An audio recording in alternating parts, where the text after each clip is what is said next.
ચલો મિત્રો next example જો નિશ્ચાયકનું મૂલ્ય માંગ્યું છે. નિશ્ચાયકમાં તમે જુઓ તો પૂર્ણ વર્ગ પદાવલી આપી છે, બબે ઘાત છે, જોઈ શકો છો.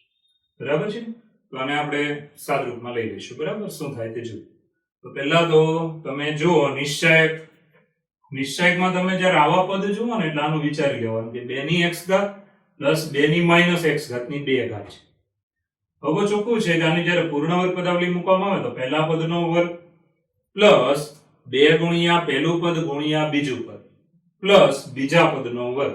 હવે તમે જો આનું વિસ્તરણ કર્યું હોય, ધ્યાન આપજો, આનું વિસ્તરણ તો કેવું આવશે વિચારવાનું કે ભાઈ 2 ની x ઘાત પ્લસ 2 ની માઇનસ x ઘાત આ પદની 2 ઘાત. ચાલો વિસ્તરણ 2 ની x ઘાત ની 2 ઘાત પ્લસ 2 ગુણ્યા 2 ની x ઘાત ગુણ્યા 2 ની માઇનસ x ઘાત પ્લસ 2 ની માઇનસ x ઘાત ની 2 ઘાત. આવી રીતે. હવે મિત્રો બહુ ચોખ્ખી વાત છે, પૂર્ણ વર્ગ પદાવલી મૂકી દીધી છે. જુઓ હવે સાદરૂપ આપીએ તો આનું શું આવ્યું? 2 ની 2x ઘાત. ઘાતની ઘાત હંમેશા ગુણાકારમાં આવે. પછી અહીંયા આ બે પદ ઉડી જવાના કારણ કે નેગેટિવ ઘાત છેદમાં લેશો પોઝિટિવ ઉડી ગયા. વધ્યું +2 પ્લસ અહીંયા શું 2 ની -2x ઘાત. આવું આનું વિસ્તરણ થાય. આ એક વિસ્તરણ કર્યું છે, આવી રીતે બાકીના વિસ્તરણ તમે સમજી શકો છો. હા, વચ્ચે માઇનસ હોય તો અહીંયા મધ્યમ પદમાં શું આવી જાય? માઇનસ. ચાલો બધાના વિસ્તરણ કરી નાખીએ છીએ. જુઓ તો ઇઝ ઇક્વલ ટુ નિશ્ચાયકમાં વિસ્તરણ કરીએ તો અહીંયા આવશે 2 + 2 + 2 - 2x. જો વિસ્તરણ સેમ એ રીતે આનું વિસ્તરણ લખીએ તો 2 - 2x -2 + 2 - 2x. મધ્યમ પદમાં કેમ માઇનસ આવ્યો તો ખબર પડે ને, વચ્ચે માઇનસ તો માઇનસ આવશે. ચાલો બીજા સ્તંભમાં આગળ વધીશું. 1. ચાલો આનું વિસ્તરણ શું આવે? 3 * 2x પ્લસ, ચાલો મધ્યમ પદમાં 2 આવે, પ્લસ 3 - -2x. કારણ કે 3 ની x ઘાત અને 3 ની -x ઘાત એ ઉડી જાય. ચાલો પછી આનું વિસ્તરણ 3 * 2x -2 પ્લસ 3 - 2x. ચાલો છેલ્લા સ્તંભમાં વિસ્તરણ કરીશું. 1 5 * 2x + 2 પ્લસ 5 - 2x. ચાલો છેલ્લા ઘટકનું વિસ્તરણ અહીંયા આવશે, ધ્યાન આપજો, 5 * 2x -2 પ્લસ 5 - 2x. આવી રીતે બધાના વિસ્તરણ કરી નાખો. હવે આપણે શું કરવાનું? તો હવે જો તમે ત્રીજી r ને બીજીમાંથી બાદ કરી નાખો ને એટલે ફાયદો થઈ જાય. આ પદ નીકળી જાય, આ પણ નીકળી જાય, 2 અને માઇનસ માઇનસ પ્લસ 2 એટલે 4 આવે. એવી રીતે આમાં બીજી r માંથી ત્રીજી r બાદ કરો એટલે આ નીકળી જશે, આ પણ નીકળી જાય, અહીંયા કેટલા થઈ જાય? 4 નીકળી જાય, વચ્ચે કેટલા થઈ જાય? 4. તો આપણે ત્રીજી r ને બીજીમાંથી બાદ કરીએ છીએ.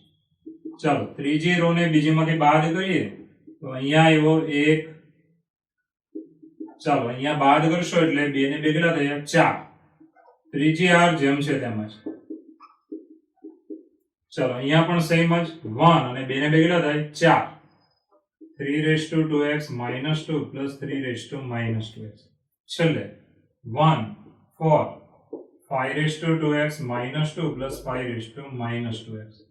ક્રિયા શું કરી આપણે? તો ત્રીજી રો ને બીજીમાંથી બાદ કરી, કારણ કે r2 ચેન્જ થાય છે. ક્રિયા થઈ r2 - r3. ત્રીજી r ને બીજીમાંથી બાદ કરતા. હવે મિત્રો ઈઝી થઈ ગયું એકદમ દાખલો. બીજી રો માંથી 4 કોમન. ચાલો બીજી r માંથી 4 કોમન તો 1 1 અને આને પાછી પૂર્ણ પદાવલી લખી નાખો તો વધારે સારું છે. 2x -2 - x ની 2 ઘાત એટલે ઓછું લખવાનું છે. ચાલો પછી 1 1. ચાલો 3x -3 - x ની 2 ઘાત. ચાલો 1 1 5x -5 - x ની 2 ઘાત. ચાલો ત્રીજી r એમનેમ લખો તોય ચાલશે, ના લખો તોય ચાલશે, એમાં કોઈ પ્રોબ્લેમ નથી. બીજી r માંથી આપણે 4 સામાન્ય લીધા છે. હવે તમે જુઓ પહેલી અને બીજી r સમાન થઈ ગઈ માટે નિશ્ચાયકનું મૂલ્ય આવે 0. શા માટે? તો r1 = r2. પહેલી r બરાબર બીજી r છે માટે નિશ્ચાયકનું મૂલ્ય 0. 0 ગુણ્યા ગમે તે શું જવાબ થયો? તો 0. આવા દાખલા જોઈને ગભરાવાનું નહીં, ખાલી વિચારવાનું. તો એક પદ જ ખાલી તમે વિચારી લો ને તો બાકીના બીજા 5 પદ તમને એમનેમ આવડી જાય. તો પૂર્ણ વર્ગ પદાવલી મૂકી દઈ, આ બંને ઉડી ગયા, વધેલું આપણે લખવાનું છે, બસ બીજું કઈ નવું નથી કરવાનું. દાખલો એકદમ સહેલો છે. ચાલો મિત્રો નેક્સ્ટ એક્ઝામ્પલ. નિશ્ચાયક આપ્યું છે તમને અને i બરાબર છે અંડરરૂટ માઇનસ એનો મતલબ i સ્ક્વેર બરાબર -1 એનો મતલબ સંકર સંખ્યા છે. તો મિત્રો નિશ્ચયકમાં તમે જુઓ તો i ની ઘાત આપી છે m m+1 m+2 m+3 m+4 m+5 m+6 m+7 ને i ની ઘાત m+8 બરાબર આમ કરી નામ આવે છે. પરંતુ સાદુરૂપ સહેલું છે એમાં ગભરાવાની જરૂર નથી. હવે i સ્ક્વેર એટલે -1 તમે વાપરી શકશો. તો અહીંયા હું આને આમ લખીશ, ધ્યાન આપજો. નિશ્ચયક છે આપણો. તો બધા પદમાં i ની m ઘાત તો છે, હું સામાન્ય લઉં છું. પહેલી r માંથી i ની m ઘાત સામાન્ય, બીજી r માંથી અને ત્રીજી r માંથી. ચાલો, પહેલી r માંથી i ની m ઘાત કોમન, બીજી r માંથી i ની m ઘાત કોમન, ત્રીજી r માંથી i ની m ઘાત કોમન. તો અંદર શું વધ્યું? તો અહીંયા વધે 1 નીકળી ગયો છે બહાર. પછી અહીંયા શું વધે? +1 એટલે i ની 1 ઘાત એટલે i. અહીંયા i ની 2 ઘાત વધે. ચાલો, હવે આપણે બીજી r માંથી બહાર લઈશું. અહીંયા વધી i ની 5 ઘાત, અહીંયા વધે i ની 4 ઘાત, અહીંયા વધે i ની 3 ઘાત. ચાલો, અહીંયા વધે i ની 6 ઘાત, i ની 7 ઘાત અને છેલ્લે i ની 8 ઘાત. આ સામાન્ય લઈ લીધા છે. ચાલો, આને આપણે આમ લખી નાખવાનું કે ઘાતમાં સરવાળો m m m એટલે 3m. બરાબર? આધાર સરખા હોય ગુણાકારમાં હોય તો ઘાતમાં શું કરવાનું? સરવાળો. હવે મિત્રો આમાં જોવાનું. તો તમે નિયમ પ્રમાણે ચાલશો તો તમને આરામથી જવાબ મળી જવાનો છે. કઈ નથી અઘરું. જુઓ, આપણે અહીંયા શું છે તો કારણ આપી દઈએ તો i સ્ક્વેર એટલે -1 થાય. બરાબર? i સ્ક્વેર એટલે શું થવાનું? -1. તો ચોખ્ખી વાત છે, i ની 3 ઘાત હું લઈશ માટે i ની 3 ઘાત એટલે લખવાનું થાય -i. પછી i ની 4 ઘાત એટલે થઈ ગયું i સ્ક્વેર -1 +1. બરાબર? i ની 5 ઘાત એટલે થઈ ગયો i. આવી રીતે પછી આગળ વધીએ તો i ની 6 ઘાત, i ની 6 ઘાત ગુણ્યા એટલે i સ્ક્વેર એટલે -1. ચાલો, i ની 7 ઘાત પાછો આને ગુણી નાખવાનો i વડે એટલે -i. i ની 8 ઘાત આને પાછો i વડે ગુણો એટલે -i સ્ક્વેર એટલે +1. આવી રીતે એક એક i વડે ગુણતા જવાનું. આને i વડે ગુણો એટલે આવશે, એને i વડે ગુણો એટલે આ -i સ્ક્વેર થયું. i સ્ક્વેર એટલે માઈનસ અને માઈનસ માઈનસ શું થઈ જાય? +1. પાછો આને i વડે ગુણો. આવી રીતે i વડે ગુણતા ગુણતા આગળ વધો. જ્યારે જ્યારે i સ્ક્વેર આવે ત્યારે -1 મૂકતા જવાનું. આ બધી કિંમત બની ગઈ. આ કિંમત હું આની અંદર લઈ લઉં છું. તો પહેલી r આવશે 1 i સ્ક્વેર એટલે -1. ચાલો, બીજી r i ની 5 ઘાત એટલે શું લખવાનું? i ની 4 ઘાત એટલે શું લખવાનું? 1. i ની 3 ઘાત એટલે શું લખવાનું? -i. ચાલો, ત્રીજી r i ની 6 ઘાત એટલે શું લખવાનું? -1. ચાલો, i ની 7 ઘાત એટલે શું લખવાનું? -i. અને i ની 8 ઘાત એટલે શું લખવાનું? +1. હવે મિત્રો આટલું આવી જાય એટલે હવે વિચારવાનું કે પહેલી અને ત્રીજી r જુઓ. પહેલી r 1i - 1, અહીંયા ખાલી નિશાની જુદી છે. આપણે શું કરીએ? આપણે ત્રીજી r માંથી માઈનસ ને બહાર લઈશું. ચાલો, ત્રીજી r માંથી જો માઈનસ ને બહાર લઈ લો તો પહેલી r અને ત્રીજી r સરખી થઈ જશે. જો પહેલી r એમનો, બીજી r પણ એમનો. હવે ત્રીજી r માંથી માઈનસ સામાન્ય લેતા, કારણ કે r3 માંથી -1 સામાન્ય લેતા. ચાલો, ત્રીજી r માંથી જો -1 સામાન્ય લઈ લો તો અહીંયા વધે 1, અહીંયા વધે +i, અહીંયા વધે -1. હવે તમે જોઈ શકો પહેલી r અને ત્રીજી r ના અનુરૂપ ઘટકો સમાન છે માટે આ નિશ્ચયકનું મૂલ્ય આવશે 0. તો ગુણ્યા 0, કારણ કે r1 બરાબર r3. પહેલી r અને ત્રીજી r કેવી છે? સમાન છે. 0 ગુણ્યા ગમે તે 0. તો આ થઈ ગયો આપણો જવાબ. તો મિત્રો દાખલો અઘરો નથી, દાખલો સહેલો છે. ખાલી શરૂઆત ધ્યાનમાં રાખવાની છે આ દાખલામાં કે બધા પદમાંથી i ની m ઘાત કોમન. એનો મતલબ પહેલી r માંથી i ની m ઘાત કોમન, બીજી r માંથી કોમન અને ત્રીજી r માંથી કોમન. આટલું આવે એટલે આ બધા પદમાં જ્યાં જ્યાં આપણે કિંમત બને છે, કિંમત મૂકવાની થાય છે, કિંમત મૂકી દેવાની. જે તમે અહીંયા જોઈ શકો છો. i સ્ક્વેર -1 પછી i વડે ગુણતા જવાનું. પાછો i સ્ક્વેર આવે ત્યારે -1 મૂકતા જવાનું. ચાલો, બધાની કિંમત પછી આપણે ત્રીજી r માંથી કોમન લીધા -1. તેથી પહેલી r અને ત્રીજી r સરખી થઈ ગઈ અને અનુરૂપ ઘટકો સમાન થઈ ગયા માટે નિશ્ચયકનું મૂલ્ય 0. 0 ગુણ્યા ગમે તે જવાબ શું આવ્યો? 0. ચાલો મિત્રો, નેક્સ્ટ એક્ઝામ્પલ કે અવયવ પ્રમેય પ્રમાણે ધ્યાન આપજો. અહીંયા શું કીધું છે કે b+c, c+a અને a+b એ આ નિશ્ચયકના જો અવયવો હોય તો આને સિવાયનો બીજો અવયવ કયો? બીજો એટલે આ 3 અવયવ છે, બરાબર છે? b+a, c+ અને a+b. હજુ એક અવયવ છે, એ કયો અવયવ છે? બીજો અવયવ એટલે આમ ગણવાનું નહીં કે પહેલો બીજો ત્રીજો એમ ગણવાનું નથી. 3 અવયવ આપ્યા છે, આની સિવાયનો બીજો અવયવ કયો છે? હજી એક અવયવ ચોથો આવશે. 3 અવયવ છે b + a c + a અને a + b અવયવ છે. ચોથો અવયવ કયો છે? હકીકતે ચોથો અવયવ. બરાબર, આ 3 સિવાયનો બીજો અવયવ કયો છે? આ 3 સિવાયનો. તો મિત્રો અવયવ પ્રમેય પ્રમાણે જો આપણે લખીએ તો આ સમીકરણ ધ્યાન આપજો એવું બને કે નિશ્ચાયક બરાબર 3 અવયવ ગુણાકારમાં મૂકવાના અને હજુ એક અવયવ આપણે લેવાનો જેને કોઈ પણ નામ આપી શકાય. બરાબર છે, તો આવી રીતે લખી શકીએ. ધ્યાન આપજો કે આ નિશ્ચાયકના 3 અવયવો છે. બરાબર છે, હવે આપણે ધારી લઈએ, ધારો કે બીજો અવયવ લેમ્બડા છે. બરાબર, આ 3 સિવાયનો બીજો અવયવ એક લેમ્બડા છે.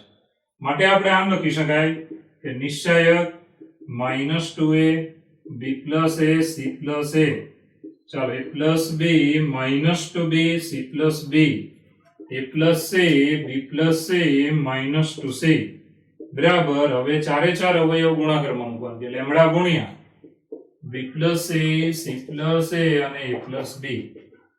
આવી રીતે આ 3 અવયવ હતા, એની સિવાયનો બીજો અવયવ લેમ્બડા આપણે ધારી લીધો છે. એટલે આ ચારે અવયવનો ગુણાકાર બરાબર આ નિશ્ચય 100% થાય છે. હવે મિત્રો અહીંયા તમે કિંમતો લઈને આ સમીકરણ આવી ગયું એટલે કિંમતો લઈને ગણો એ સહેલામાં સહેલી રીત છે. બરાબર, સમીકરણ હોય ને ડાબા જબા તો કિંમતો લઈ લેવાની. તો અહીંયા abc ની કિંમત તમારી ઈચ્છા હોય તેવી તમે લઈ શકશો એટલે આના સિવાયનો અવયવ મળી જશે લેમ્બડા.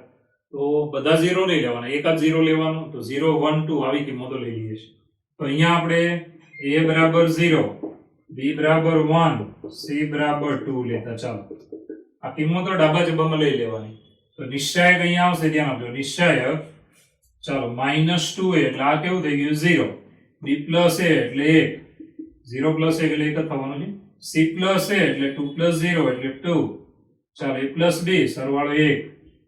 આ કિંમતો લેવાની છે, ધ્યાન રાખજો. આ જાતે લઈ લેવાની. કોઈ છોકરો એમ કહે કે સાહેબ મારે નવી કિંમત લેવી છે તો લઈ શકો, ગમે એટલી લઈ શકો, બને એટલી સહેલી લેવાની.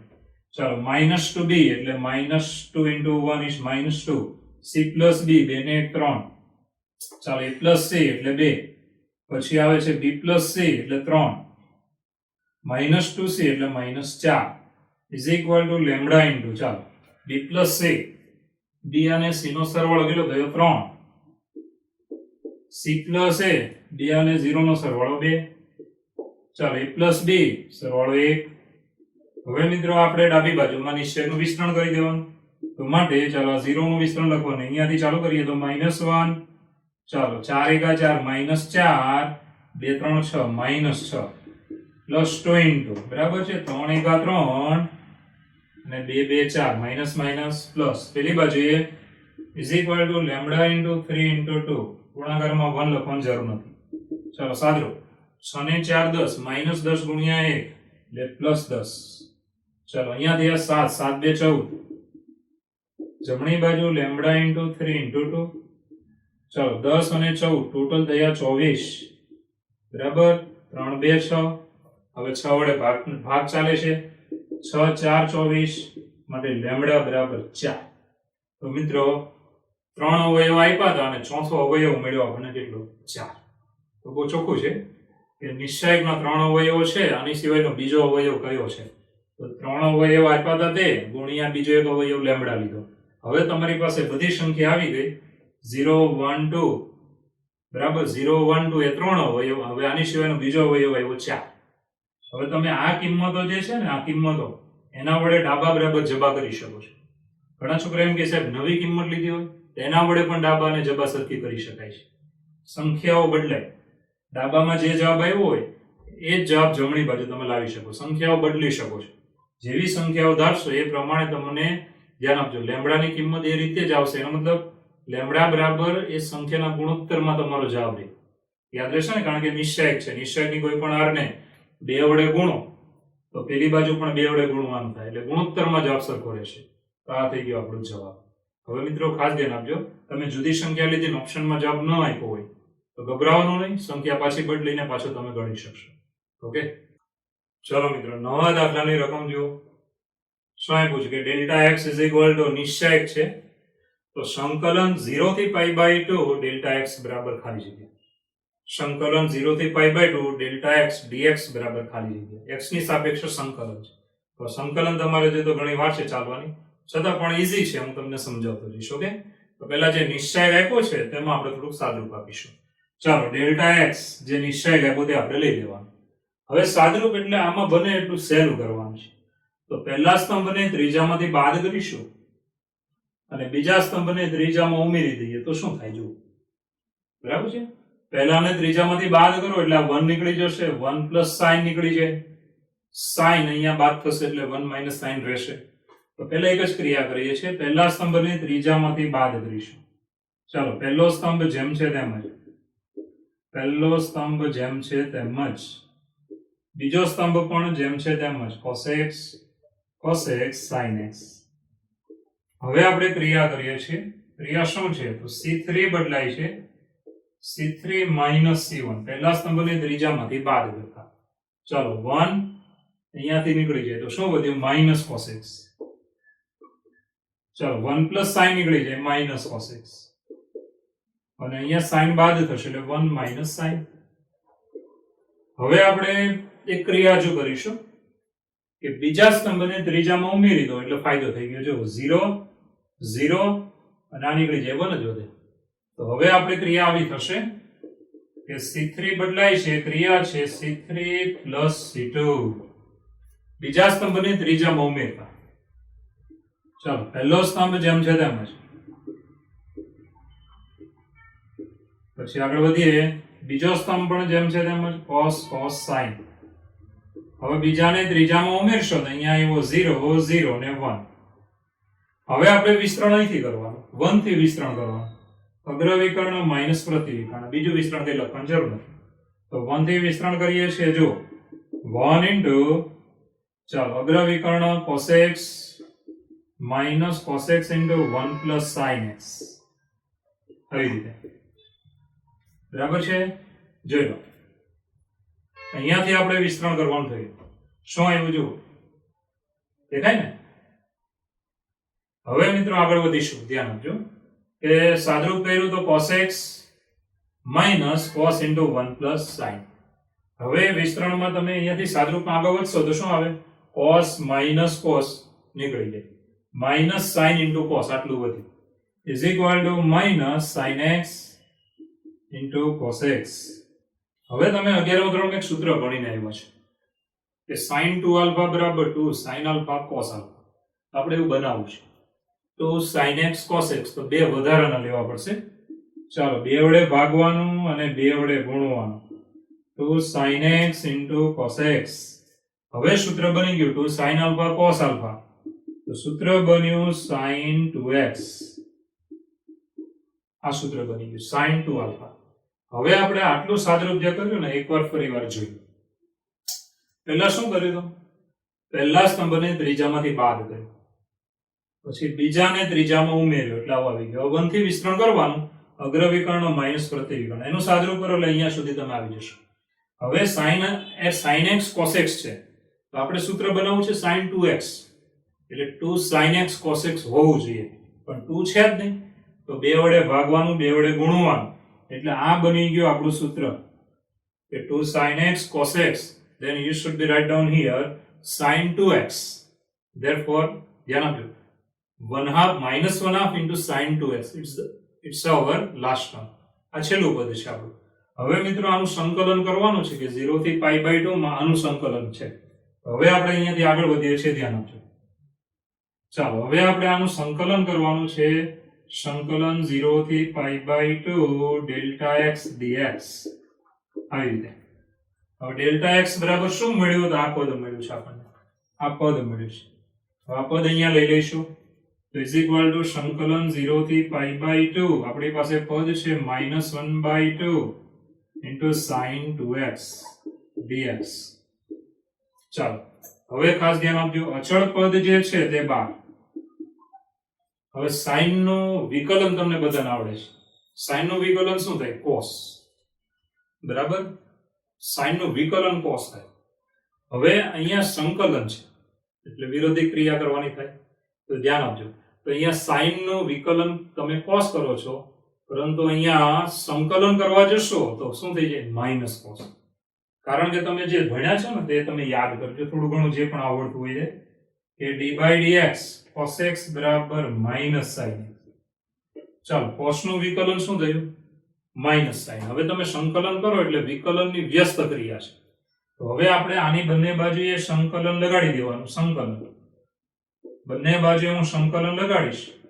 ચાલો માઇનસ sin x dx આવી રીતે બંને બાજુએ આપણે સંકલન લગાડ્યું. cos નું વિકલન મોઢે રાખજો. cos નું વિકલન શું થાય માઇનસ sin. થોડું ઘણું ફિઝિક્સમાં આવ્યું છે. cos નું વિકલન માઇનસ sin આટલું યાદ રાખવાનું છે.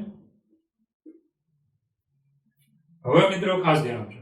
ડાબી બાજુમાં સંકલન અને વિકલન એકબીજાની વ્યસ્ત ક્રિયા છે. તમે ઘરનો દાદર ચડો ને પાછા એનો દાદર ઉતરી જાઓ તો અતંત્યંતી આવી જશો. એમ સંકલન અને વિકલન એકબીજાની વ્યસ્ત ક્રિયા છે. યાદ રાખજો. જેનું વિકલન થાય એનું સંકલન થાય અને સંકલન થાય એનું વિકલન થાય છે. તો ધ્યાન આપજો. બંને એકબીજાની વ્યસ્ત ક્રિયા છે. તમે કોઈ પણ વસ્તુ કામ કરો છો તો તેનું રિવર્સ કામ થઈ ગયું. આ તમે કામ કરો તેને વિકલન બોલો તો રિવર્સને શું બોલવાનું સંકલન. તો મિત્રો વિકલન સંકલન સાથે આવે ત્યારે નીકળી જાય તો વિધેય એમ નામ આવે. આ થઈ ગયું cos x. cos હતું તે એમ નામ રહેશે. પેલી બાજુએ માઇનસ સંકલન sin x dx. હવે માઇનસ નું આ બાજુ લઈ લો તો માટે આ ડાબા જબા ફેરવી નાખીએ તો શું થઈ ગયું ડાબા જબા ન ફેરવો તો એમ નામ રાખીએ. ચાલો તો સંકલન sin x dx. આ સૂત્ર આપણું છે કે sin નું સંકલન થાય માઇનસ cos. યાદ રાખજો. cos નું વિકલન શું થયું માઇનસ sin. તો sin નું સંકલન શું કરવાનું માઇનસ cos. એકબીજાના વ્યસ્ત છે. ધ્યાન રાખજો. તો અહીંયા આપણે આનું સંકલન કરીએ sin નું તો sin નું સંકલન થશે માઇનસ cos 2x. વિકલનમાં તમને ખબર હશે કે x સાથે ગુણાકારમાં કોઈ સંખ્યા હોય તો એ પાછી ગુણાકારમાં મૂકવાનું થાય. કે 2x હોય તો x નું વિકલન 1 અને 2x ના 2 પાછા ગુણાકારમાં આવે. એમ સંકલનમાં શું થાય x નો સહગુણક ભાગાકારમાં. ચાલો x નો સહગુણક કેટલો છે 2 તો 2 ને ક્યાં મૂકવાના ભાગાકારમાં. 5 હોય તો ભાગાકારમાં 5. 10x હોય તો 10 ભાગાકારમાં. વિકલનમાં ગુણાકારમાં સંકલનમાં ભાગાકારમાં. ચાલો 2x માટે 2 ભાગાકારમાં. ચાલો હવે આપણી પાસે સંકલનની સીમા હતી 0 થી pi by 2. 0 થી pi by 2. હવે મિત્રો કિંમત મૂકવા તરફ આગળ વધીશું. ધ્યાન આપજો -1/2. ચાલો હવે પહેલા x ની જગ્યાએ લેવાના pi by 2 તો માઇનસ cos 2 ગુણ્યા pi by 2 છેદમાં 2 એમનો. હવે x ની જગ્યાએ લેવાની અધર સીમા એટલે 0 લેવાનું. માઇનસ cos 2 ગુણ્યા 0 આવી રીતે. પહેલા આપણે ઉર્ધ્વ સીમા x ની જગ્યાએ મૂકવાની, વચ્ચે સૂત્રના માઇનસ મૂકવાના, પછી x ની જગ્યાએ અધર સીમા મૂકવાની. હવે મિત્રો સાદરૂપ આપી દઈશું. therefore -1/2. ચાલો બે ઉડી ગયા. cos pi ની કિંમત આવે -1. ચાલો cos pi -1. અહીંયા cos 0 2 ગુણ્યા 0 એટલે 0. cos 0 ની કિંમત આવે 1. ચાલો cos 0 ની કિંમત 1. હવે સાદરૂપમાં જઈએ તો તમે જાણો છો અહીંયા શું થશે જુઓ. તો માઇનસ માઇનસ શું થઈ ગયું પ્લસ 1/2 માઇનસ માઇનસ પ્લસ 1/2 1/2 એટલે બધાને ખબર છે 1 સરવાળામાં 1 into -1/2 તો આપણો જવાબ આવ્યો -1/2. આ થઈ ગયો આપણો જવાબ. તો મિત્રો દાખલો સહેલો છે, સંકલન સહેલામાં સહેલું છે. જ્યારે તમારે ચેપ્ટર ચાલશે ને ત્યારે તમને આ મુખવાસ જેવું લાગશે. બરાબર. બાકી મારી પહેલા ગણી શકો એવું સંકલનનું પદ છે. અત્યારે ભણ્યા નથી એટલે થોડુંક અઘરું લાગે, પરંતુ સહેલું છે, કઈ નથી. જુઓ ડેલ્ટા એક્સ એટલે નિશ્ચય છે. સાદરૂપ આપીને તમે અહીંયા સુધી તો આવી જ જશો, જે મેં 2 વાર સમજાવી દીધું છે. હવે આનું સંકલન કરવાનું છે તો 0 થી pi by 2 delta x dx. Delta x જે આવ્યું હતું તે અહીંયા લઈ લેવાનું. બરાબર. આ પદને અહીંયા લઈ લેવાનું. હવે મિત્રો -1 બાદ sin નું વિકલન થયું માઇનસ cos 2x આવે એટલે x નો સહગુણક 2 એ ભાગાકારમાં મૂકવાનો. અહીંયા x નો ગમે તે સહગુણક હોય તે ભાગાકારમાં મૂકી દેવાનો. હવે x ની જગ્યાએ pi by 2 લઈ લો, માઇનસ x ની જગ્યાએ 0 લઈ લો. સાદરૂપ cos pi -1 cos 0 1 minus minus plus 1/2 plus 1/2 1 -1/2 into 1. therefore our answer is -1/2. આ થઈ ગયો જવાબ. હવે તમારે ખાલી આટલું યાદ રાખજો.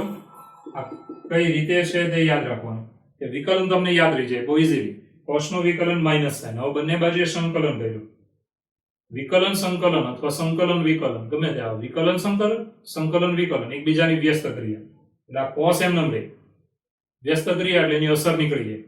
પેલી બાજુએ માઇનસ સંકલન sin x dx છે, હવે માઇનસ ને આ બાજુ લઈ લો એટલે sin નું સૂત્ર મળી ગયું. જો સંકલન sin x dx બરાબર શું આવે? Minus cos x. ચાલો આ જરા મોઢે રાખજો. ઓકે, ચલો મિત્રો નેક્સ્ટ એક્ઝામ્પલ.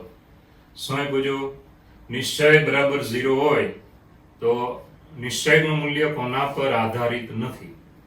નિશ્ચયનું મૂલ્ય કોના પર આધારિત નથી? હવે તમે આવો નિશ્ચય મારા ખ્યાલથી ટેક્સ્ટ બુકમાં જોયો નથી, આ પહેલી વાર જોતા હશો કે ભાઈ 4 હાર ને 4 સ્તંભ છે.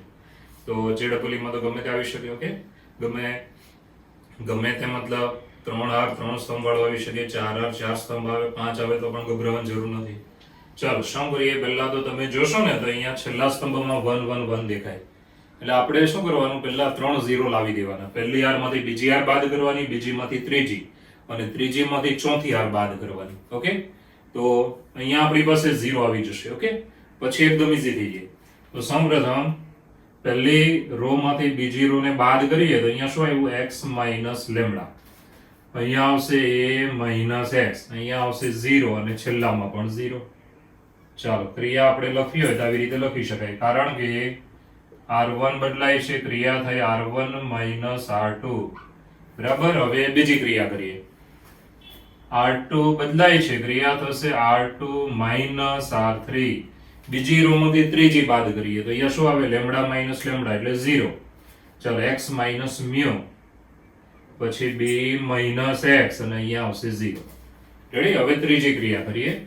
r3 બદલાય છે, ક્રિયા થશે r3 માઇનસ r4.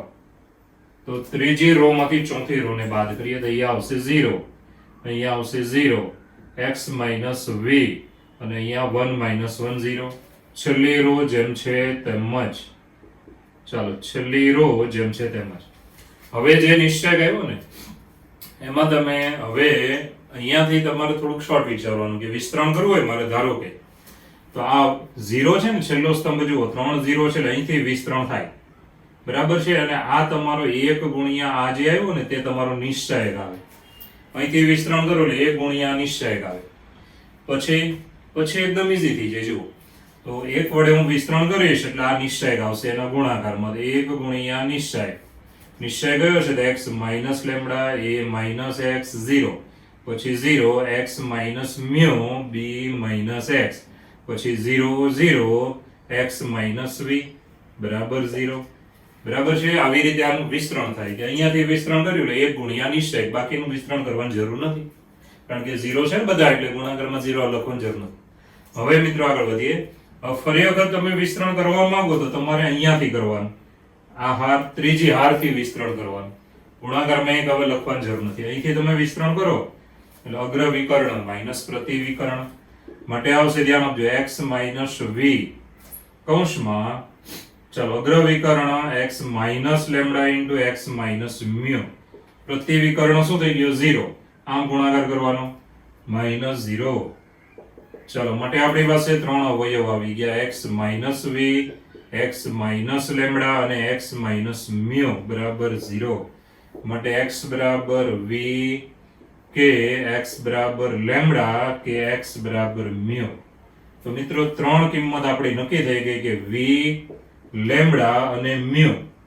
આ 3 કિંમત પર આધારિત કહેવાય નિશ્ચયકનું મૂલ્ય. ધ્યાન આપજો, આ નિશ્ચયક વાળું જે સમીકરણ છે એ આ 3 કિંમત પર આધારિત કહેવાય. હવે આપણી પાસે કિંમત હતી કેટલી? તો આની અંદર જોવાનું, લેમ્ડા દેખાય છે, ઓકે, મ્યુ અને v દેખાય છે. હવે કોણ દેખાય છે? તો a અને b. હવે આની અંદર a અને b તો આવ્યા જ નથી, માટે જે સમીકરણ આપ્યું છે નિશ્ચયક વાળું, બરાબર, એ કોની પર આધારિત કહેવાય? v, લેમ્ડા અને મ્યુ. જો તમે x બરાબર v લેશો તો આ સત્ય બને, બરાબર 0 આવે. x બરાબર લેમ્ડા લેશો તો પણ 0 આવશે, x બરાબર મ્યુ લેશો તો પણ 0 આવશે. પરંતુ a અને b ની કિંમત ગમે તે લઈ લો, બરાબર છે, આ સમીકરણને કઈ ફરક પડશે નહીં. એનો મતલબ આ જે સમીકરણ છે નિશ્ચયક વાળું, એ કોના પર આધારિત નથી? તો એ ફક્ત a અને b પર આધારિત નથી. આ સમીકરણનો આધાર કોની પર છે? આ 3 પર છે. તો માટે આપેલ સમીકરણ એ એ અને બી પર ધ્યાન આપજો, એ અને બી પર આધારિત નથી. ચાલો તો એકદમ ઈઝી થઈ ગયો. પહેલેથી એકવાર જોઈ લો. નિશ્ચય બરાબર 0 છે અને કીધું કે આ સમીકરણ નિશ્ચય વાળું કોની પર આધારિત નથી. એક્ઝામમાં ક્યારેક એવું પૂછે કોની પર આધારિત છે, બેમાંથી ગમે તે સવાલ આવે તો શું કર્યું જુઓ. પહેલી હાર માંથી બીજી બાદ કરી, બીજી માંથી ત્રીજી અને ત્રીજી માંથી ચોથી. ઓકે, પછી અહીંયા 3 0 દેખાય ને એટલે તમારે આ સ્તંભથી વિસ્તરણ કરવાનું. 1 ગુણ્યા નિશ્ચય લઈ લેવાનું. 1 ગુણ્યા નિશ્ચય. હવે ગુણાકારમાં નિશ્ચય છે, ધ્યાન આપજો. 1 ગુણાકારમાં હવે લખવાની જરૂર નથી. હવે અહીંયાથી પાછા વિસ્તરણ કરો, અગ્ર માઇનસ પ્રતિ, એટલે તમને x ની કિંમત મળી v લેમ્બડા કે મ્યુ. હવે આ સમીકરણ આ 3 કિંમત પર આધારિત છે. તો કોના પર આધારિત નથી? તો a અને b આમાં છે, તો a અને b પર આધારિત નથી. તો આપણો જવાબ આવે a અને b. બરાબર છે, એની પર આધારિત નથી. ચાલો મિત્રો, નેક્સ્ટ એક્ઝામ્પલ છે 93 નંબર છે કે નિશ્ચયનું મૂલ્ય કેટલું. નિશ્ચય તમે જુઓ ને તો 5 હાર અને 5 સ્તંભ છે. બરાબર, તો હવે તમારે યાદ રાખવાનું છે કે નિશ્ચયકમાં જે અગ્ર વિકર્ણ છે એની ઉપર અપર ટ્રાયેંગલ બને અને નીચે લોઅર ટ્રાયેંગલ બને. જો આ ટ્રાયેંગલમાં બધા ઘટક 0 હોય ને તો નિશ્ચયકનું મૂલ્ય કેવું આવે? વિકર્ણ ઘટકોનો ગુણાકાર. તો ફરી યાર બોલું છું, ધ્યાન આપજો કે આપણી પાસે આમાં આ વિકર્ણ છે, જો આને કહેવાય વિકર્ણ. હવે આ વિકર્ણની ઉપર એક ત્રિકોણ બનશે. આ ત્રિકોણ બને, જો આ ત્રિકોણ તમને દેખાવો જોઈએ. બરાબર છે, આ ત્રિકોણ બને. આવી રીતે નીચે એક ત્રિકોણ બને. જો અપર ટ્રાયેંગલમાં બધા ઘટક 0 હોય અથવા લોઅર ટ્રાયેંગલમાં, લોઅર કહેવાય નીચે હોય, તો લોઅર ટ્રાયેંગલમાં બધા ઘટક 0 હોય તો આ નિશ્ચયકનું મૂલ્ય તમે શોર્ટકટ કરી શકો, વિકર્ણ ઘટકોનો ગુણાકાર. તો બરાબર આવશે વિકર્ણ ઘટકનો ગુણાકાર 1 ગુણ્યા 2 ગુણ્યા 3 ગુણ્યા 4 ગુણ્યા 5. બરાબર છે, બરાબર કહેવાય 5 ફેક્ટોરિયલ. બરાબર છે, તો આપણો જવાબ કેટલો થયો? 5 ફેક્ટોરિયલ. તો આટલું ઈઝી દાખલો છે એટલે તમારે થોડુંક યાદ રાખવાનું કે વિકર્ણ એમાંય અગ્ર જ લેવાનો, પ્રતિમા ન ચાલે. અગ્ર વિકર્ણ લેવાનો અને એ વિકર્ણની ઉપરના ટ્રાયેંગલમાં બધા ઘટક 0 હોય, ઇટ્સ અપર ટ્રાયેંગલ 0, અથવા લોઅર ટ્રાયેંગલના બધા ઘટક 0 હોય તો તમારે જવાબમાં શું કરી નાખવાનું? વિકર્ણ ઘટકોનો ગુણાકાર એ આપણે આપેલા નિશ્ચયનું શું બની જશે? મૂલ્ય બની જાય. એટલે મિત્રો વિકર્ણ ઘટકનો ગુણાકાર એ આપણો શું થઈ ગયો? જવાબ. ચલો મિત્રો, નેક્સ્ટ એક્ઝામ્પલ જુઓ. શું કીધું? a y z બરાબર x, b z x બરાબર y, c x y બરાબર z. જ્યાં ધ્યાન આપજો, આગળ વધીએ તો શરત આપી છે a b c ની કિંમત કેવી નથી લેવાની અને કોનો જવાબ લાવવાનો છે? તો બચો કેવા છે? 1 a ની -1 ઘાત, 1 b ની -1 ઘાત ને 1 a ની -1 ઘાત. આનો સરવાળો બરાબર શું થાય? બરાબર છે, તો તમને 3 પદ આપ્યા છે. હવે આ 3 પદ કેવા છે? તો ભાઈ આમાં બીજી કઈ માહિતી આપી નથી એટલે આપણે આમાં સાદરૂપ કરવું પડશે. તો જો ગુણોત્તર સ્વરૂપે કઈ પદ ફેરવીશું. તો સારો દાખલો છે, ધ્યાનમાં રાખજો. તો મિત્રો હું એકનું સાદરૂપ આનું આપું છું, બાકીનાનું સાદરૂપ આપણે આ જ રીતે એમ કરી શકીએ છીએ કારણ કે MCQ છે. તો સૌપ્રથમ આપણે આમાં છે ને એક x હું ઉમેરી દઉં છું, ધ્યાન આપજો. તો આમાં આપણે x ઉમેરીએ તો અહીંયા થઈ ગયું x y z. હવે તમે જેટલું અહીંયા ઉમેર્યું છે તેટલું પેલી બાજુએ ઉમેરવું પડશે. તમે શું ઉમેર્યું? x ગુણ્યા a છે એટલે ax ઉમેર્યો કહેવાય.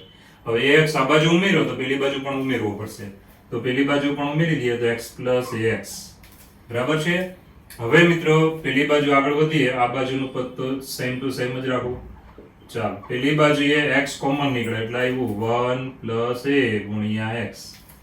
આવી રીતે. બરાબર છે. હવે આપણે a ના છેદમાં 1 a આ કિંમત બનાવવાની.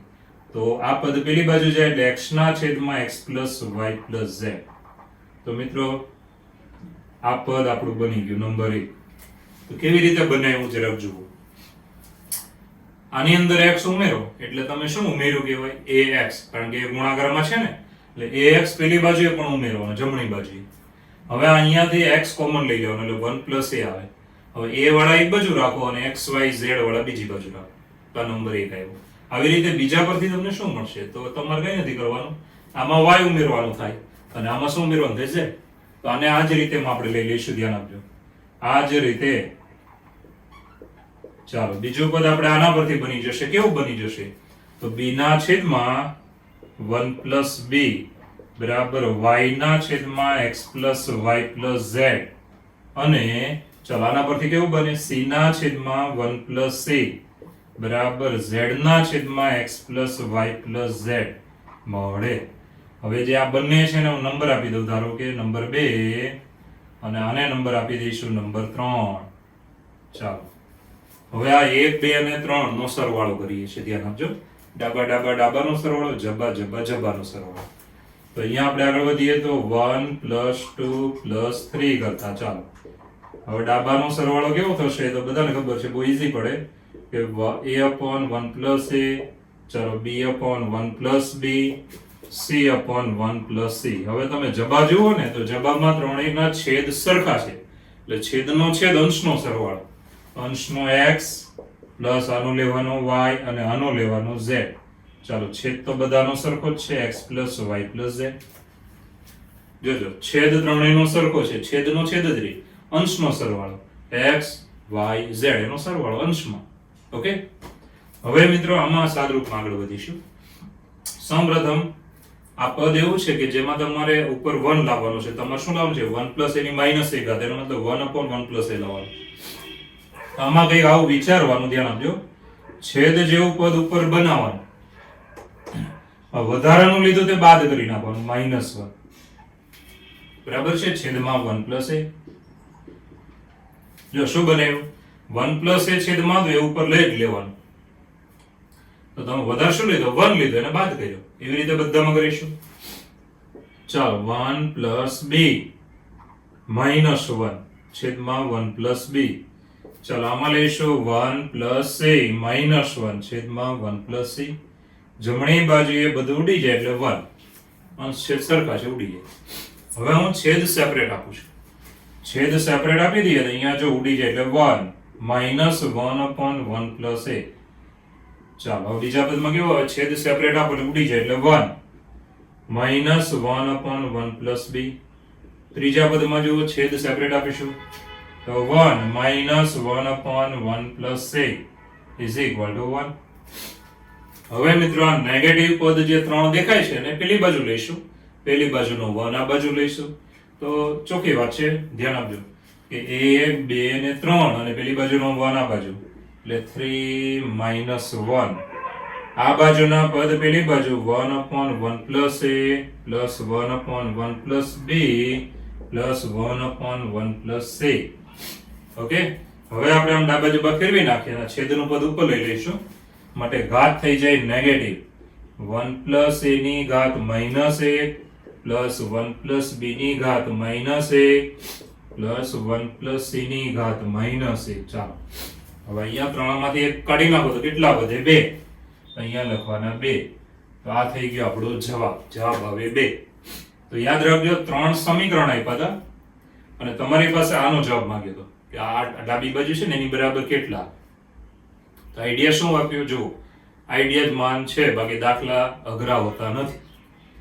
હવે મિત્રો જે દાખલા ગણીને તમને ભણાવું છું એની સિવાયના દાખલા તમારે નોટબુકમાં જ લખવાના છે, અને ડીટીમાં કે પછી હોમવર્કમાં કોઈ પણ દાખલો હું આપીશ, પણ બાકીના દાખલા ગણીને રેડી રાખવાના. ધારો કે કોઈ દાખલો નથી આવડતો તો ટીક માર્ક કરીને રાખી મૂકવાનું, પછી જ્યારે આપણે મળીશું ત્યારે તમારે મને પૂછી લેવાનો રહેશે. પણ કમ્પ્લીટ વ્યવસ્થિત નોટ બનાવવાની કે જેમાં બધા દાખલા ગણેલા હોવા જોઈએ. ઓકે, તો સૌપ્રથમ 3 સમીકરણ આપ્યા છે. તો પહેલા સમીકરણમાં શું કર્યું? અંદર મેં x ઉમેર્યો, તો હકીકત એ વડે ગુણાયેલું છે એટલે ax ઉમેર્યો કહેવાય. તો જમણી બાજુ x ઉમેરવાનું. હવે આ x ઉમેર્યા પછી આ બે પદ જમણી બાજુમાં છે, એમાંથી x કોમન. હવે a વાળા એક બાજુ ને x y z વાળા બીજી બાજુ. આવી રીતે આના પરથી આના પરથી આ બે મળી જશે. હવે શું કરવાનું? સરવાળો. ડાબાનો સરવાળો ને જબામાં છેદનો છેદ અંશનો સરવાળો. ઉડી જાય એટલે આનો તો એક જ આવશે, બરાબર. હવે અહીંયા આઈડિયા શું વાપરવાનો? છેદ જેવું પદ તમારે અંશમાં લખી નાખવાનું. છેદ જેવું લખી નાખ્યું, તમે વધારે શું લીધો? 1 લીધો એટલે -1 કરવો પડે. એ રીતે છેદ જેવું પદ મૂકી દીધું અંશમાં, તો અહીંયા તો b જ હતો ખાલી, તો એક વધારાનો લીધો એટલે -1. એ રીતે ત્રીજામાં છેદ હવે સેપરેટ આપી દઈશું. હવે તમે જોઈ શકો છો કે આ જે પદ છે એ 3 પદ નેગેટિવ છે. આ 3 ને જમણી બાજુમાં લઈશું, 1 2 ને 3, બરાબર છે ને. પેલી બાજુનો એક આ બાજુ એટલે -1. ચાલો સાદરૂપમાં આગળ. હવે જમણી બાજુમાં છેદમાં પદ છે ને ઉપર લઈએ તો એની ઘાત કેવી થઈ જાય? માઇનસ. અને અહીંયા 3 માંથી એક બાદ કરો એટલે કેટલા વધ્યા? 2. તો આપણો જવાબ કેટલો આવ્યો? 2. ચલો મિત્રો નેક્સ્ટ એક્ઝામ્પલ જુઓ કે p² + q² - pq - p - q + 1 less than or equal 0 છે. પછી આલ્ફા બીટા ગેમાનો સરવાળો 0 છે. તો નિશ્ચાયકનું મૂલ્ય ખાલી જગ્યા થાય છે. બરાબર છે. સારો દાખલો છે. બે શરત છે. બરાબર છે. પહેલી જુઓ લેસ ધેન ઓર ઇક્વલ 0 આ શરત ગણાય. પછી બીજી શરત છે આલ્ફા + બીટા + ગેમા બરાબર 0. તો નિશ્ચાયકનું મૂલ્ય ખાલી જગ્યા. તો આપણે પહેલી શરતમાં સાદુરૂપ આપીશું, પછી આગળ વધીએ. બરાબર છે. તો પહેલી શરત જો હવે આપણે શું કરીએ તો બંને બાજુએ 0 છે પેલી બાજુ, એટલે બંને બાજુએ 2 વડે ગુણીશું તો પેલી બાજુ 0 × 2 એટલે 0 જ રહેશે. ચાલો બંને બાજુ હું 2 વડે ગુણું છું કે 2p² + 2q² - 2pq - 2p - 2q + 2k2 less than or equal 0. Okay, હવે આને આપણે ગોઠવવાનું ચાલુ કરીએ છીએ. તો મિત્રો પૂર્ણ વર્ગ પદાવલી બનાવવાની. ચાલો આ મધ્યમ પદ બને એવું. ચલો p² - 2pq + q². જો આ મધ્યમ પદ બને એ રીતે પૂર્ણ વર્ગ પદાવલી બને.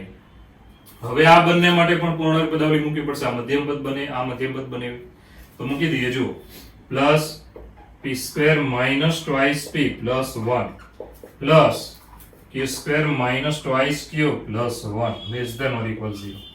તો તમારે ખાલી ત્રણ મધ્યમ પદ ધ્યાનમાં રાખીને પૂર્ણ વર્ગ પદાવલી મૂકી દેવાની. એક આ મધ્યમ પદ, પછી આને મધ્યમ પદ બનાવવાનું અને આને પણ મધ્યમ પદ જ બનાવવાનું. હવે તમારે જોવાનું વધારે ઓછું કઈ બાકી. p² 1 અને 2 છે, q² 1 અને 2 છે. આ તો મધ્યમ પદ લીધું તો આને પણ લીધું તો આને પણ લીધું તો. ઓકે, હવે આમાં જુઓ તો 1 અને 1 કેટલા થઈ ગયા? 2. તો અહીંયા 2 પણ હતા જ. ચાલો હવે મિત્રો પૂર્ણ વર્ગ પદાવલીને આવી રીતે લખવાનું માટે p - q² + p - 1² + q - 1² less than or equal 0. હવે મિત્રો 2 ઘાત છે, 2 ઘાત છે, 2 ઘાત છે અને બધાનો સરવાળો છે. બેકી ઘાત વાળા પદોનો સરવાળો ધ્યાન આપજો. બેકી ઘાત વાળા પદોનો સરવાળો નેગેટિવ આવે જ નહીં. એટલે અહીંયા જે લેસ ધેન આપ્યું તે આપણે કાઢી નાખવાનું, કારણ કે આ સરવાળો નેગેટિવ આવશે નહીં, કારણ કે બેકી ઘાત છે ને સરવાળો છે. તો માટે p - q² + p - 1² + q - 1² બરાબર 0. બરાબર છે. હવે બેકી ઘાત વાળા પદ હોય ને સરવાળો 0 હોય તો અંદરના પદ શું થવા જોઈએ? 0. આ 0 થાય અંદરનો પદ, આ પણ 0 થાય ને આ પણ 0 થાય, નહીતર પછી આનો જવાબ 0 થાય જ નહીં. તો આનો સરવાળો 0 લાવવો હોય તો અંદરના પદ શું લેવા પડે? 0. માટે p - q બરાબર 0, p - 1 બરાબર 0, q - 1 બરાબર 0.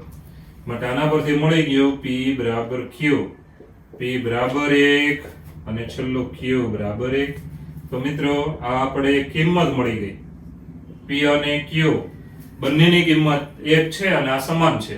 બંને 1 હોય તો સમાન છે એટલે ત્રણેયનું સમાધાન થઈ ગયું. બરાબર છે. હવે મિત્રો p અને q મળી ગયા છે. ઓકે, હવે આગળ વધીશું. હવે તમને જે નિશ્ચય આપ્યો ને તેનું લઈ લઉં છું. ઓકે, ચલો મિત્રો હવે જે નિશ્ચય આપ્યો તો તે આપણે લઈ લીધો છે. નિશ્ચયમાં તમે જુઓ ને તો આપણે આ p અને q ની જે કિંમત બનાવી છે એને આમાં લઈ લેવાની, પછી આપણે વિસ્તરણ કરી દેવાનું. ચાલો p અને q ની કિંમત હું લઈ લઉં છું કે 1 cos gamma cos beta પહેલી હાર. ચાલો cos gamma p બરાબર 1 cos alpha. ચાલો આગળ વધીએ. cos beta cos alpha અને q બરાબર 1. તો આ રીતે આપણે p અને q જે આપણે કિંમત અહીંયા આવી છે તે અહીંયા લઈ લીધી. હવે આપણે આનું વિસ્તરણ કરી દેવાનું. ચલો વિસ્તરણ કરીએ તો બરાબર આવશે 1 કૌંસમાં 1 - cos² alpha. રેડી? ચાલો આ પદ્ધતિ વિસ્તરણ આગળ વધારીએ તો -cos gamma કૌંસમાં cos gamma - cos alpha cos beta. તો cos gamma - cos alpha cos beta. ચાલો હવે અહીંયાથી વિસ્તરણ આગળ વધારીશું તો પ્લસ cos beta into શું આવશે? જો cos gamma cos alpha અથવા cos gamma cos alpha minus cos beta. ચાલો cos beta. હવે આપણે આગળ વધીશું સાદરૂપ આપીને. ઓકે, ચલો મિત્રો હવે સાદરૂપ આનું આપી દઈશું. વિસ્તરણ આપણે કરી નાખ્યું છે, હવે સાદરૂપ આપીએ છીએ. તો ઇઝ ઇક્વલ ટુ ધ્યાન આપજો. ઇઝ ઇક્વલ ટુ સાદરૂપમાં આગળ વધીએ તો અહીંયા છે 1 - cos² alpha. ચાલો આને ગુણી નાખીએ તો minus cos square gamma minus minus plus cos alpha cos beta cos gamma બરાબર જોઈ લેજો માઇનસ માઇનસ પ્લસ હવે આમાં ગુણી નાખીએ તો શું આવ્યું plus cos alpha cos beta cos gamma plus cos alpha cos beta cos gamma અને છેલ્લું પદ જુઓ માઇનસ કોસ બીટા નો વર્ગ એટલે કે કોસ સ્ક્વેર બીટા બરાબર છે કોસ સ્ક્વેર બીટા હવે મિત્રો આ વચ્ચેના પદ જોશો ને તો આ બે સરખા જ છે એટલે આપણે સરળ કરી નાખીએ ચાલો તો 1 minus cos square alpha minus cos square beta છેલ્લું મેં આગળ લઈ લીધું minus cos square gamma plus 2 ગુણ્યા cos alpha cos beta cos gamma તો મિત્રો આને હું નંબર આપી દઈશ નંબર 1 હવે જે આ પદ આપણું આવ્યું છે ને તેને નંબર 1 આપ્યો છે ધ્યાન આપજો હવે તમે જાણો છો કે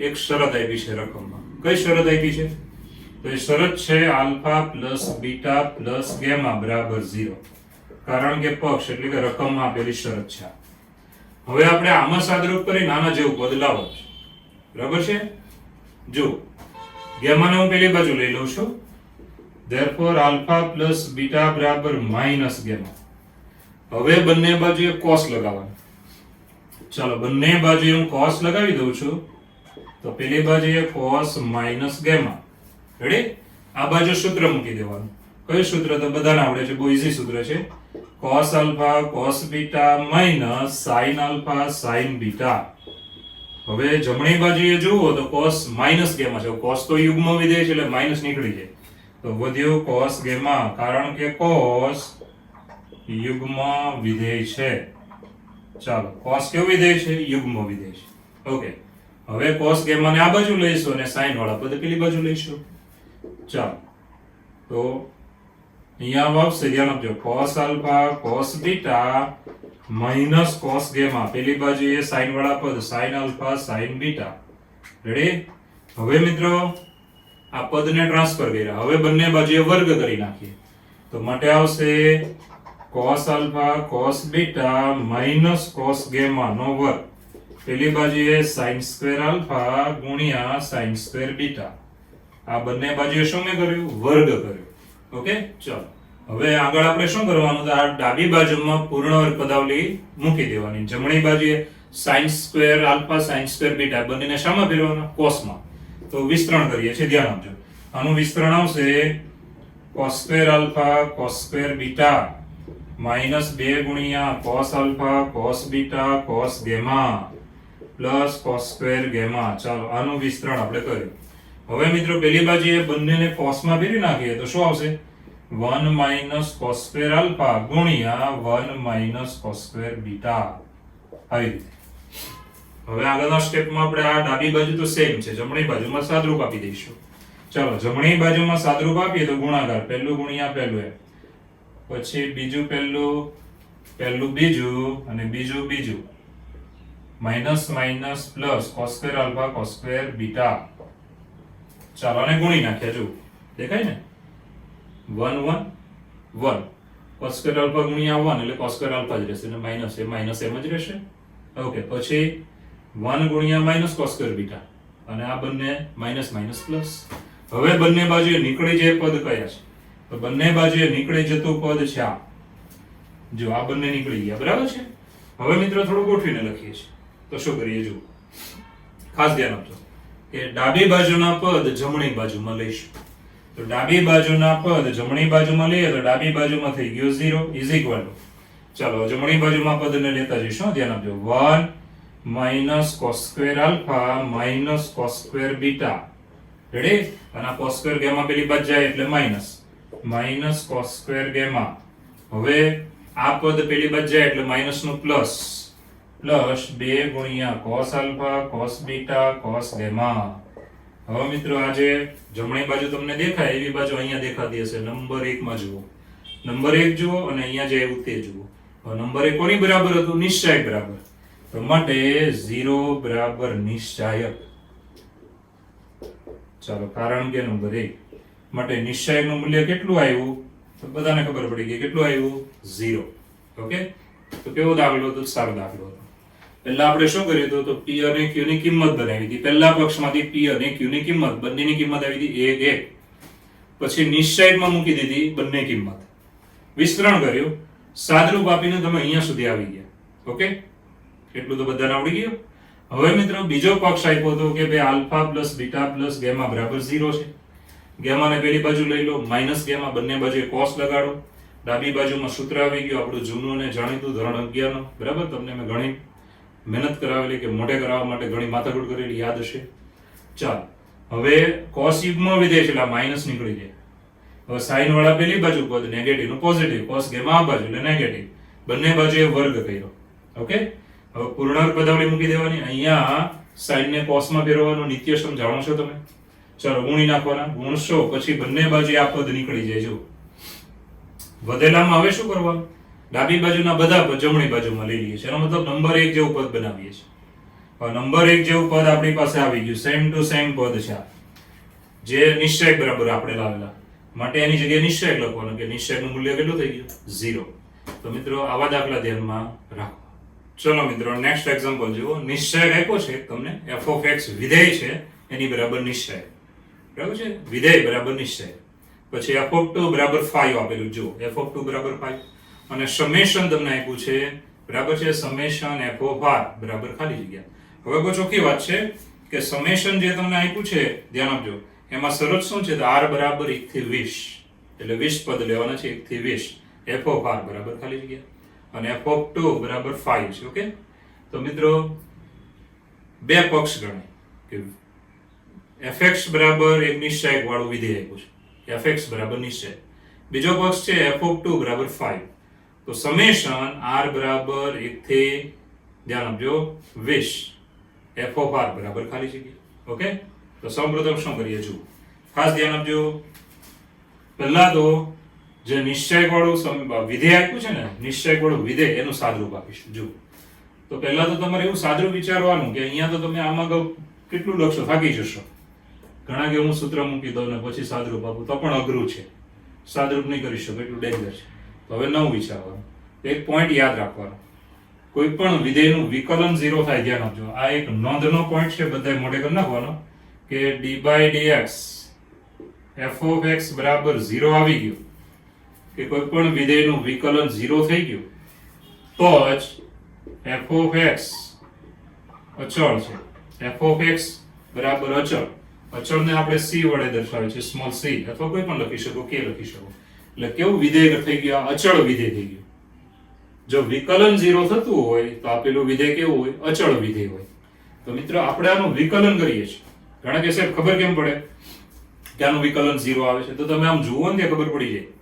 એટલે તમે જ્યારે વિકલન ને સંકલન ને બધા ચેપ્ટર ભણશો ને એટલે તમને જાતે જ ખબર પડી જશે, મારે કેવું નહીં પડે. જુઓ, આનું વિકલન હું કરીશ તો નિશ્ચયનું વિકલન આપણે ભણી ગયા, કઈ રીતે થાય. એક r નું વિકલન 2r એમનેમ રાખવાની, પ્લસ બીજી r નું વિકલન પહેલી ત્રીજી એમનેમ રાખવાની, પ્લસ પહેલી બીજી એમનેમ રાખવાની, ત્રીજી r નું વિકલન. હવે તમે વિકલન કરી જુઓ કે પહેલી આ રો નું વિકલન કરશો એટલે cos નું શું થાય, minus sine x plus alpha, minus sine x plus beta, minus sine x plus gamma. હવે તમે માઇનસ 12 લઈ લ્યો એટલે શું વધ્યું, sine x plus alpha, sine x plus beta, sine x plus gamma. હવે તમે જો પહેલી અને બીજી r સરખી થઈ ગઈ, પહેલી અને બીજી r સરખી થઈ ગઈ માટે એનું મૂલ્ય કેટલું થઈ ગયું 0. હવે આપણે પ્લસ, હવે બીજી r નું વિકલન કરીએ તો sin નું cos થાય, cos x પ્લસ આલ્ફા, અહીંયા શું થાય cos x પ્લસ બીટા, અહીંયા શું થાય cos x પ્લસ ગેમા. હવે શું થયું તો પહેલી અને બીજી r સરખી થઈ ગઈ માટે એ નિશ્ચયનું મૂલ્ય 0. ચાલો હવે ત્રીજી r નું વિકલન કરીશું તો પહેલી બીજી r એમનેમ, ત્રીજી r નું વિકલન કરીએ તો આમાં તમે જો x નથી, આમાં x નથી ને આમાં x નથી. હવે x હોય જ નહીં તો એ પદ અચળ કહેવાય, અચળ પદનું વિકલન શું થાય 0. માટે આનું વિકલન 0 0 0, ત્રીજી r માં ત્રણે 0 આવ્યા વિકલન કર્યું એટલે માટે એનું મૂલ્ય 0. તો મિત્રો વિકલન કરીએ છીએ ત્યારે એક એક r નું વિકલન કરવાનું, બાકીની બે r એમનેમ રાખવાની એટલે 3 નિશ્ચયક આવે સરવાળામાં. તો મિત્રો પહેલી r નું વિકલન કરીએ તો minus sign minus sign minus sign, minus 12 લઈ લો એટલે પહેલી બીજી r સરખી માટે એ નિશ્ચયનું મૂલ્ય 0. હવે બીજો નિશ્ચય, બીજી r નું વિકલન, sin નું cos, પહેલી ને બીજી r સરખી થઈ ગઈ માટે મૂલ્ય 0. હવે ત્રીજો નિશ્ચય, તો ત્રીજી r માં x છે જ નહીં, હવે x હોય જ નહીં અને તમે x ની સાપેક્ષે વિકલન કરો તો x હોય જ નહીં, તો એક પદ અચળ કહેવાય, અચળ પદનું વિકલન 0. માટે ત્રીજા નિશ્ચયકમાં ત્રીજી r નું વિકલન થયું 0 0 0. હવે નિશ્ચયની ત્રીજી r બધા ઘટક 0 આવી ગયા, માટે ત્રીજા નિશ્ચયકનું મૂલ્ય 0 થઈ ગયું. એટલે યાદ રાખજો, આનું વિકલન કેવું થઈ ગયું તો 0. therefore f dash x બરાબર 0. હવે મિત્રો આ તમારે મોઢે રાખવાનું છે, બરાબર, કે કોઈ પણ વિધેયનું વિકલન 0 થઈ જાય તે વિધેય કેવું હોય, અચળ વિધેય હોય. માટે f of x બરાબર c કૌંસમાં અચળ વિધેય છે. કારણ કે શું યાદ રાખવાનું કે અચળ વિધેય હોય તો જ વિકલન 0 થાય, નહીંતર 0 થાય જ નહીં. ઓકે, માટે આ વિધેય કેવું સમજવાનું, અચળ વિધેય છે. તો f of x બરાબર c. હવે તમને પક્ષમાં એક પદ આપ્યું છે કે f of 2 બરાબર 5 છે. હવે તમે અહીંયા જે અચળ વિધેય હોય ને એમાં યાદ રાખવાનું કે આ c છે ને એ અચળ રહે, એ બદલાય જ નહીં. x તમે ગમે તે લઈ લો, આનો જવાબ અચળ વિધેયનો અચળ જ રહે, જવાબ બદલાય નહીં. એટલે અહીંયા જોવાનું, અહીંયા તો 5 આપ્યા છે, c બરાબર 5 દેખાય છે આપણને, અને x તો તમે ગમે તે લઈ શકો છો. માટે f of r બરાબર 5 થાય. અને r છે તે ગમે તે વાસ્તવિક સંખ્યા લઈ શકો છો. અહીંયા આપણે લઈશું z માંથી અથવા n માંથી રાખીએ, કારણ કે પ્રાકૃતિક આપી છે, સમેશન ની શરત છે એટલે પ્રાકૃતિક લઈશું. ચાલો, તો r બરાબર 2 લેશો તો જવાબ 5 જ રહે, કારણ કે c બરાબર 5. જો અચળ વિધેય હોય તો આ c ની કિંમત ફિક્સ જ રહે, c બદલાશે નહીં. x તમે ગમે તે લઈ લો, x પ્રાકૃતિક એટલા માટે લીધો છે કે આપણને સમેશન ની શરત આપી છે, બરાબર, r એટલે તો આપણે r થઈ ગયો ફિક્સ. હવે r બરાબર કેટલા છે તો તમે જાણો છો, r બરાબર છે 1 થી 20. ચાલો, f of r મળી ગયું છે મિત્રો. હવે સમેશન r બરાબર 1 થી 20 f of r બરાબર છે. f of r બરાબર કેટલા મળ્યા, અચળ વિધેય હતું એટલે 5 મળી ગયા, સીધા અહીંયાથી જ મળી ગયા પક્ષ પરથી. તો f of r બરાબર 5 છે. સમેશન r બરાબર 1 થી 20 f of r બરાબર 5. હવે આ 5 5 5 સરવાળો કેટલી વખત લેવાનો તો 20 પદ સુધી લેવાનો. પહેલું પદ 5 પ્લસ બીજું પદ એ પણ 5 જ આવે, બરાબર છે, અચળ છે એટલે. તો અહીંયા આવશે 5 વત્તા 5 વત્તા 5 અપ ટુ 5. કેટલી વખત તો 20 વખત. એ સરખું પદ સરવાળામાં જેટલી વખત હોય ને એટલે આપણે આવી રીતે લખી નાખવાનું કે 5 ગુણ્યા 20. ચાલો, બરાબર 100. તો આપણો જવાબ કેટલો થઈ ગયો 100. તો થોડોક ટ્વિસ્ટેડ દાખલો છે, પણ in short you should be remember it. What is the condition? So if d by dx f of x is equal to 0, then f of x is a constant function. તો આ તમારે પહેલા મોઢે રાખવાનું કે કોઈ પણ વિધેયનું વિકલન જો 0 થઈ જતું હોય ને તો વિધેય હંમેશા અચળ વિધેય હોય. અચળ વિધેયનો મેઇન ગુણધર્મ શું કે તમે એનો ચલની કિંમત બદલ્યા જ કરો ને તો જવાબ બદલાય નહીં. ચલની કિંમત ગમે તે લઈ લો, જવાબ એનું જ રહે, એને કહેવાય અચળ. ઓકે, તો સૌપ્રથમ આનું વિકલન કેમ 0 થયું તો મેં તમને સમજાવ્યું કે વિકલન હંમેશા હારમાં આપણે કરીએ અથવા સ્તંભમાં કરવાનું હોય. તો આપણે પહેલી હારમાં કરવાની, બીજી ત્રીજી હારમાં રાખવાની, પ્લસ બીજો નિશ્ચય બીજી હારનું વિકલન, પહેલી ત્રીજી હારનું, પ્લસ ત્રીજો નિશ્ચય પહેલી બીજી હારનું ત્રીજી હારનું વિકલન. તો તમે પહેલા નિશ્ચયની વાત કરીએ તો r નું વિકલન કરશો એટલે માઈનસ સાઇન આવે, -12 એટલે પહેલી બીજી હાર સરખી થઈ ગઈ, મૂલ્ય 0. હવે બીજો નિશ્ચય પ્લસ બીજો નિશ્ચય બીજી હારનું વિકલન કરો એટલે cos આવે, તો પહેલી બીજી હાર સરખી થઈ ગઈ, માટે મૂલ્ય 0. પ્લસ હવે ત્રીજો નિશ્ચય, હવે ત્રીજી હારમાં તો x છે જ નહીં, માટે અચળ પદનું વિકલન 0. માટે ત્રણેય નિશ્ચયકના મૂલ્ય 0 આવ્યા એટલે સરવાળામાં 0 જ આવે, માટે f dash x બરાબર શું મળી ગયો 0. હવે વિધેયનું વિકલન 0 થઈ ગયું, એનો મતલબ વિધેય કેવું છે, અચળ વિધેય છે. હવે પક્ષમાં તમને આપ્યું હતું f of 2 બરાબર 5, માટે c ની કિંમત 5 નક્કી થઈ ગઈ. અને અહીંયા તમે આ x બરાબર ગમે તે લઈ શકો છો. આપણે આ નામ આપ્યું r, કારણ કે સમેશનમાં r હતો એટલે r નામ આપી દીધું. f of r, અને r કેવો હતો, r પ્રાકૃતિક લેવાનો, સમેશન ની શરત છે એટલે આપણે જ રાખીએ છીએ. તો મિત્રો r બરાબર ગમે તે લઈ લો, જવાબ તો 5 જ રહેવાનો છે. તો ધ્યાન આપજો, f of r બરાબર 5 લઈ લીધા, ડાયરેક્ટ અહીંયા મૂકી શકો છો. 5 વત્તા 5 વત્તા 5 20 વખત, માટે 5 ગુણ્યા 20 બરાબર આપણો જવાબ કેટલો થશે 100. ઓકે, અને ઘણા છોકરા એમ કે સાહેબ બીજું કરીએ તો f of r બરાબર આમાં લેતા જઈએ તો f of 1 plus f of 2 plus f of 3 up to f of 20. તો બધાની જગ્યાએ તો 5 જ મૂકવાના ને. f of 1 બરાબર 5, f of 2 બરાબર 5, f of 20 બરાબર 5, એટલે આ જ પદ ડાયરેક્ટ આવશે. અને એની કરતા તમારે થોડું શોર્ટકટ થઈ જાય. ઓકે, તો સહેલો છે એકદમ.